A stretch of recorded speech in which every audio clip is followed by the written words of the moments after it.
জায়েদ খানের উপর বিরক্ত হয়ে তার স্বর্ণের আইফোন সুইমিং পুলের পানিতে ফেলে দিয়েছেন সাকিব আল হাসান।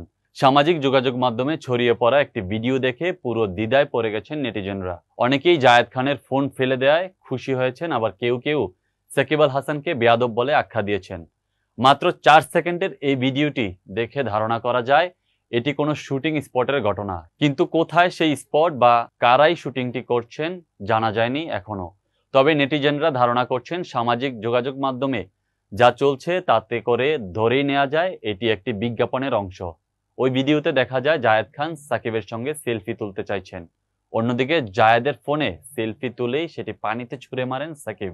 কেউ কেউ বলছেন জায়েদের চেয়ে সাকিবের অভিনয় দারুণ হয়েছে, অর্থাৎ নেটিজেনরা ধরেই নিয়েছেন এটি অভিনয়। এই বিষয়ে এখন পর্যন্ত সাকিব বা জায়েদ কেউই মুখ খুলেননি। এদিকে জায়েদ খান এখন অস্ট্রেলিয়ার মেলবোর্নে রয়েছেন, সেখানে গতকালই একটি শোতে নেচেছেন। এরপর তার শো রয়েছে সিডনিতে।